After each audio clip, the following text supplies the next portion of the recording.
Bienvenue. Le Bitcoin, il a pas mal baissé récemment. Ça pose question, forcément. Pourquoi? Jusqu'où? On va regarder de plus près une analyse vidéo qui essaye de décrypter un peu tout ça. Oui, bonjour. Effectivement, le marché est nerveux, hein. Et la source qu'on regarde, elle pointe plusieurs choses. La géopolitique, bien sûr, mais aussi peut-être des manœuvres de marché, des whales, comme on dit. Les baleines, oui. Voilà. Le but, c'est un peu de trier le bon grain de livret parce qu'il y a beaucoup de bruit, surtout avec certains influenceurs. D'accord. Alors rentrons dans le vif. Cette analyse, elle met en avant quoi comme cause principale? Deux choses, si j'ai bien compris. C'est ça. D'abord, l'idée d'un piège, un bullish trap. En gros, après la hausse, les gros acteurs auraient attiré les acheteurs pour mieux vendre. Classique. Mhm. Et ensuite, oui, le point plus structurel peut-être, hein. Les tensions géopolitiques, le conflit Iran-Israël notamment, et ce que ça implique. Et ça nous mène où, cette piste géopolitique? Eh bien, ça nous mène directement au pétrole. L'analyse suggère que le pétrole, c'est un peu le baromètre dans ce genre de conflit au Moyen-Orient. Ah oui. Oui. Et même, l'hypothèse avancée est assez audacieuse. Que le conflit aurait pu être, disons, attisé pour faire remonter les prix du pétrole. Carrément créé de toutes pièces, c'est ce que dit la source. C'est le terme utilisé, oui. Pour servir certains intérêts qui trouvaient le pétrole trop bas. C'est une théorie forte, évidemment. Ok, mais alors, le lien avec le Bitcoin dans tout ça, pourquoi il baisserait? Le mécanisme décrit, il est cyclique. On peut monter le pétrole. Pendant ce temps, le Bitcoin, vu comme plus risqué, il a tendance à baisser. Logique. Ensuite, on prend les profits sur le pétrole et hop, on réinvestit dans le Bitcoin qui, lui, est plus bas. Et ça le fait remonter. Donc l'argent circule, quoi. Voilà. C'est une circulation entre actifs. Donc, tension géo plus pétrole qui monte égale Bitcoin qui baisse temporairement. C'est ça l'idée principale. Je vois. C'est une mécanique intéressante. Et si on met la géopolitique de côté un instant, il y a aussi l'analyse technique, les vagues d'Elliott. Exactement. C'est l'autre pilier de l'analyse. Selon cette théorie, le Bitcoin serait dans une phase de correction, un truc assez standard, un schéma en ABC. ABC. Oui, en gros, une première baisse A, un petit rebond B, et là, on serait dans la dernière vague de baisse, la C. Et cette vague C, elle en est où? Alors, d'après l'analyse, on serait en plein dedans.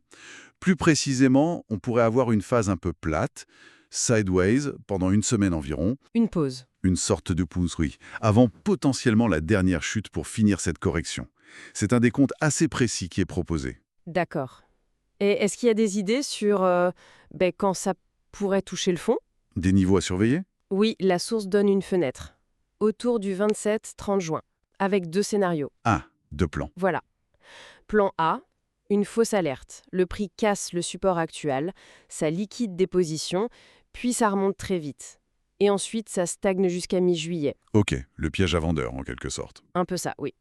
Et le plan B, la correction continue plus bas, jusqu'à une zone jaune. Une zone jaune. Oui, c'est décrit comme un support harmonique très fort. C'est un niveau où techniquement plusieurs signaux convergent. Et elle est où cette zone? Alors les chiffres donnés sont 92 000 à 93 850. Ce qui peut paraître élevé comme support bas dans ce contexte, faut le reconnaître. Ça mériterait de revérifier le contexte exact de l'analyse source. Effectivement. Mais l'idée, c'est que cette zone marquerait la fin de la correction, après avoir peut-être déclenché pas mal de liquidations.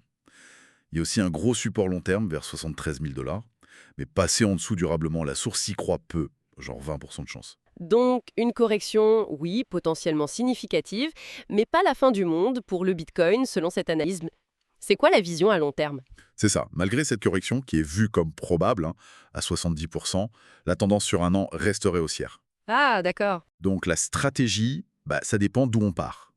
Si on a acheté haut, on garde. Si on a acheté haut, peut-être moyenner à la baisse sur ses supports. L'idée du Bitcoin hors 2.0 reste bien présente. Intéressant. Et il y a un autre point, la source critique pas mal certains influenceurs, non? Ah oui, tout à fait, c'est assez direct. Mise en garde contre ceux qui crient « acheter au sommet », puis silence radio quand ça baisse. Le fameux buy the deep qui devient silence the deep. Un peu ça, oui. Et critique aussi des prédictions folles et contradictoires. Un jour 1 million, le lendemain 40 000. Ça manque de sérieux, quoi. Mhm. Donc le message, c'est faites votre propre analyse, suivez des sources cohérentes et ne vous laissez pas emporter par le bruit ambiant. Bien noté. Donc, pour résumer, cette baisse, ce serait un cocktail de géopolitique via le pétrole, de possibles manips de marché et d'une correction technique attendue type Elliott. Des scénarios existent pour un point bas, mais prudence. Et le long terme resterait... Plutôt positif. C'est une bonne synthèse, oui. Garder la tête froide, adapter sa stratégie, ne pas céder à la panique ni à l'euphorie, c'est souvent la clé. Et ça laisse une question en suspens finalement. Si ces liens entre pétrole, géopolitique et Bitcoin sont si importants, quelles autres dynamiques, peut-être moins visibles aujourd'hui, pourraient influencer l'avenir des cryptos? Une piste de réflexion.